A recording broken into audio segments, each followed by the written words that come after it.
साल 2020 के दिसंबर के महीने में इंदौर, उज्जैन, मंदसौर और अलीराजपुर जिलों में हुई सांप्रदायिक हिंसा की घटनाओं के कारणों की जांच करने के लिए एक 9 सदस्यीय स्वतंत्र तथ्यान्वेषी दल ने इन इलाकों का दौरा किया। हालांकि हिंसा की घटनाएं ज्यादा फैली नहीं, लेकिन दल के सदस्यों ने यह महसूस किया कि इन घटनाओं ने हिंदू मुस्लिम और हिंदू ईसाई संप्रदायों के बीच वैमनस्यता को गाढ़ा किया है। अगर सांप्रदायिक सद्भाव का माहौल कायम नहीं होगा तो मध्य प्रदेश में लोगों की जीवन सुरक्षा और विकास व समृद्धि की संभावनाओं पर खतरे के बादल गहराते जाएंगे। पिछले दिसंबर माह में जो घटनाएं हमें सुनने में आई, मंदसौर जिले से, उज्जैन से, इंदौर के नज़दीक जो चामनखेड़ी गौतमपुरा जगह है वहाँ से, और उसके अलावा अलीराजपुर के इलाके से भी कुछ घटनाओं की हमें जानकारी मिली। तो हम लोगों ने आपस में बातचीत करके ये एक 9 सदस्यीय दल इन घटनाओं के तथ्यों की जांच पड़ताल करने के लिए और किस तरह से इन समुदायों को टारगेट किया जा रहा है, क्या ये स्वतः स्फूर्त घटनाएं थीं या इनके पीछे कोई एक पैटर्न है, या राज्य की भूमिका क्या रही है, पुलिस की भूमिका क्या रही है।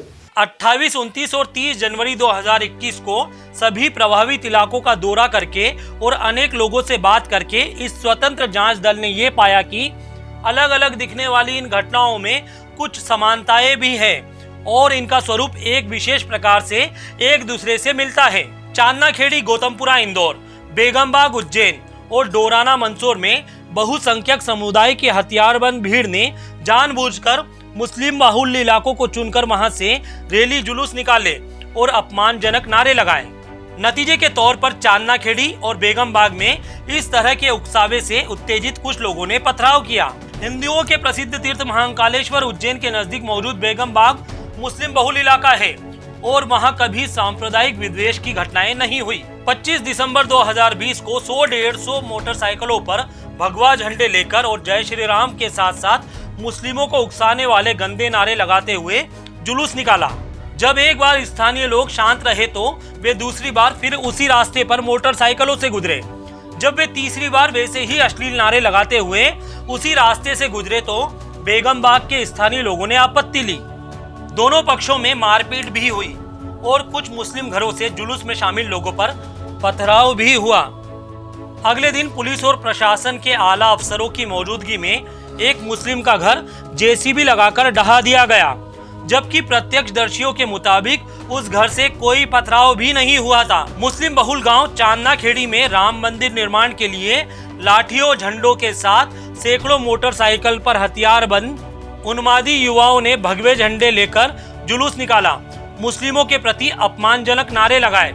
जब बदले में कुछ मुस्लिम घरों के भीतर से उन पर पथराव किया गया तो उन्होंने ईदगाह की दरगाह तोड़ दी, वहां के हरे झंडे निकालकर भगवे झंडे लगाए और 4-5 घंटे में सोशल मीडिया के माध्यम से आसपास के इलाकों से हजारों की भीड़ को इकट्ठा करके हथियारों के साथ गांव के मुस्लिम घरों पर धावा बोला, आगजनी की, गोलियां चलाई, तलवारों से लोगों को घायल किया, ट्रैक्टर, मोटरसाइकिल, कृषि उपकरणों को तोड़फोड़ डाला, यहाँ तक कि मुसलमानों की भैंसों एवं अन्य जानवरों को लोहे की राड से घायल किया।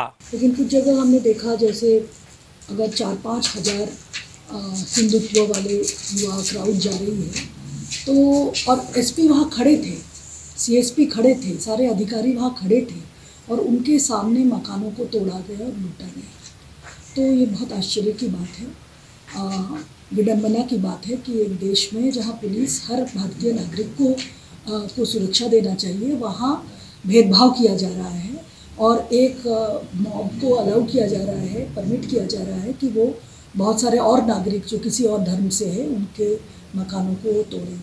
उसके अलावा उनके मकानों के ऊपर हरी झंडियाँ थी, जो मुस्लिम समुदाय था, उनको निकाल कर वहाँ भगवा झंडा डाला गया और मस्जिद पर भी जो हरा झंडा होता है मस्जिद के ऊपर, उसको भी निकाल कर भगवा झंडा मस्जिद को चढ़ के डाला गया। तो वहाँ के जो गाय भैंस है उनको भी पीटा गया, जो मुस्लिम परिवारों के जो गाय भैंस है उनको भी पीटा गया। तो इस तरह से, और फिर 14 डीजे लेके आए थे एक गांव में, और जैसे ही शाम का समय हुआ और नमाज़ पढ़ने जाना था। उसी समय वो 14 डीजे के द्वारा हनुमान चालीसा उस पूरा दौरान जो जब नमाज़ पढ़ते हैं ये हनुमान चालीसा पढ़ा गया। डोराना में पुलिस की मौजूदगी में मस्जिद और कब्रिस्तान के झंडे काट लिए जाने पर और हजारों की भगवा ध्वजाधारी भीड़ द्वारा मुस्लिम समुदाय के लोगों के घर तोड़े फोड़े जाने और संपत्ति लूट लेने पर भी मुस्लिम समुदाय के लोगों ने कोई जवाबी कार्रवाई नहीं की। एक प्रत्यक्षदर्शी ने बताया कि दोपहर की नमाज के वक्त पर करीब 5 से 7 हजार की भीड़ ने मस्जिद को घेर लिया और जोर जोर से डीजे पर हनुमान चालीसा का पाठ किया गया। उन्होंने कहा कि 14 डीजे तो खुद मैंने गिने थे। उसके बाद पुलिस के आला अधिकारियों की मौजूदगी में चुन चुनकर 50-60 मुस्लिमों के घर तोड़े और लूटे गए। इस घटना के 3-4 दिन पहले से ही सोशल मीडिया पर हिंदुओं से हजारों की तादाद में डोराना चलने का आह्वान किया जा रहा था, जिसकी जानकारी स्थानीय मुस्लिमों ने पुलिस को दी थी। पुलिस ने जवाब में मुस्लिमों को यहां कहा था कि सलामती चाहते हो तो जुलूस के वक्त गांव छोड़कर चले जाओ। और ऐसे दिख रहा था कि बीजेपी लेड गवर्नमेंट के प्रश्रय था, जिसके कारण से इतने सैकड़ों लोग हथियारों से लेस महिलाओं के पीछे दौड़ाया। महिलाएं छिप गई गांव के बाहर, वहां जाके भी दौड़ाया। गिर गई महिलाएं दौड़ते दौड़ते, छोटी छोटी लड़कियों को लेकर दौड़ रही थी। हमने महिलाओं को कहा कि भाई आपका तो जान माल का खतरा था, मैंने जान का ही खतरा था, बाल तो छोड़ दीजिए। तो उन्होंने कहा हमारे साथ में हमारी बेटियां भी थी, हमें तो और भी खतरे लग रहे थे। और उनके पास में बंदूक भी थे, बंदूक फायरिंग भी हुआ, हवाई फायरिंग भी हुआ, ऐसे फायरिंग भी हुआ और तरह तरह का लाठी भाला है ना, दातला, इस तरह के बहुत सारे हथियार थे। बाद में भी लोगों की एफआईआर दर्ज नहीं की गई। इन तीनों ही घटनाओं में अयोध्या में बनने वाले राम मंदिर के लिए चंदा इकट्ठा करने की अपील का बहाना लेकर मुस्लिम बहुल इलाकों से रैलियां निकाली गई। मुस्लिमों को इस हद तक उकसाया गया कि उनकी ओर से कुछ न कुछ प्रतिक्रिया हो, जिसका बहाना लेकर पुलिस और प्रशासन की मदद से मुस्लिमों पर हमला किया जा सके। एक और इससे मुस्लिम समाज में दहशत पैदा करने की कोशिश की गई। दूसरी ओर मीडिया के माध्यम से मुस्लिमों को ही पत्थरबाज साबित किया गया, उन्हें ही जेलों में ठूसा गया, उनके ही घर तोड़े गए। पीड़ितों ने यह भी बताया कि ऐसी सांप्रदायिक घटनाएं चुनाव आने के साथ ज्यादा बढ़ जाती है। ज्ञातव्य है कि जल्द ही मध्य प्रदेश में पंचायत और स्थानीय निकायों के चुनाव आने वाले हैं। जांच दल ने 30 जनवरी 2021 को अलीराजपुर में अनेक ऐसे ईसाई आदिवासियों की तकलीफों को सुना, जिन पर धर्मांतरण का झूठा आरोप लगाकर कुछ हिंदुत्ववादी संगठन के लोग उन पर हमला कर रहे हैं और उन्हें अपनी रविवारी प्रार्थना नहीं करने दे रहे हैं। वहां भी पुलिस की भूमिका हिंदुत्ववादी संगठनों के सामने समर्पण की ही बताई गई। अलीराजपुर में तो अलग अलग गांवों में जहां छोटे छोटे चर्च बने हुए हैं, वहां उनको पूजा करने के उनका जो एक साप्ताहिक कार्यक्रम इतवार को होता है, उसे करने से रोका गया और पुलिस ने भी उनको ये सलाह दी कि भाई मत करो, नहीं तो झगड़ा होगा, बजाय इसके कि उनको सुरक्षा देते, जो संवैधानिक दायित्व था पुलिस का। यह भी पाया गया कि आदिवासियों को धर्म की आड़ में एक दूसरे के खिलाफ लड़ाया जा रहा है। जांच दल के सदस्यों का यह मानना है कि राज्य सरकार और मुख्यमंत्री, गृह मंत्री एवं अन्य ऐसे जिम्मेदार पदों पर बैठे लोगों के बयान साफ तौर पर अल्पसंख्यकों के खिलाफ हिंसा करने वाले समूहों को हौसला देते हैं।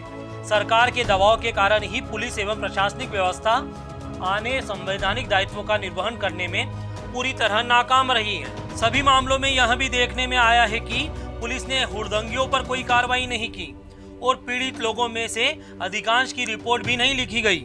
दल के सदस्यों ने कुछ पुलिस अधिकारियों से भी संपर्क किया और महसूस किया कि राज्य प्रायोजित व संरक्षित इस बहुसंख्यक सांप्रदायिक हिंसा के सामने पुलिस की मशीनरी ने घुटने टेक दिए हैं। जांच दल सरकार से यह मांग करता है कि अयोध्या में राम मंदिर बनाने के लिए चंदा इकट्ठा करने हेतु निकाली जा रही इन हथियारबंद लोगों की रैलियों को बंद किया जाए और इन घटनाओं में गिरफ्तार किए गए बेगुनाहों को छोड़कर असल दोषियों को गिरफ्तार किया जाए।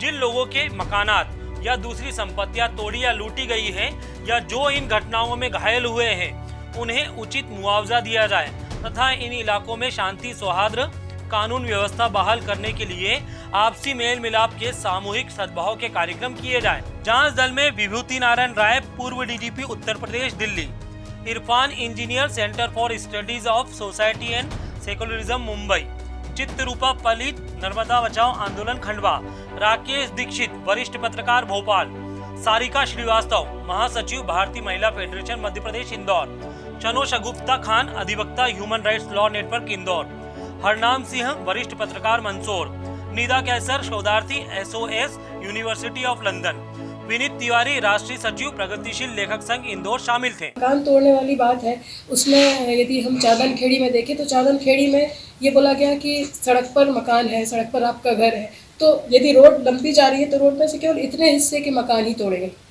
बाकी रोड सक्रिय है और उतने जहाँ मुस्लिम बस्ती है वहाँ के मकान तोड़े गए और फिर रोड सक्रिय कर दी गई। तो क्या अतिक्रमण केवल मुस्लिम ने किया था? बाकी जो रोड चौड़ी करने की ज़रूरत नहीं लगी क्या? और ऐसा ही वाकया बेगम बाग में देखा हमने कि जब लोगों को उकसाया गया तो उन्होंने भी एक दो जगह पत्थर मारे, तो जिस मकान से पत्थर मारे थे उस मकान को जब तोड़ने गए तो पता चला कि वो एक हिंदू परिवार का, यादव परिवार का मकान था। तो बोले ठीक है, और वहाँ पर वो महिला किराए से रहती थी, तो उन्होंने कहा ठीक है अब इसको नहीं, बाजू वाला मकान क्योंकि मुसलमान का है और वहाँ से पत्थर नहीं बरसाए गए थे, उस मकान को तोड़ दिया गया बिना कोई पूर्व सूचना के, बिना कोई जानकारी के, बिना कोई कारण बताए। बाकायदा वहाँ पर उस समय कलेक्टर भी खड़ा हुआ था और पुलिस अधिकारी भी खड़े हुए थे, सारे लोग खड़े हुए थे, उनकी उपस्थिति में वो मकान तोड़े गए। तो ये एक तरह की सोची समझी साजिश है। पहले आप 2-3 बार रैलियां निकालेंगे, उसी जगह पर लोगों को उकसाएंगे और जब लोग गुस्से में आ जाएंगे तब तक आप पूरी तैयारी के साथ हजारों लोगों के साथ उस जगह पर हमला कर देंगे। तो ये राज्य के चरित्र को हमारे सामने लेके आता है।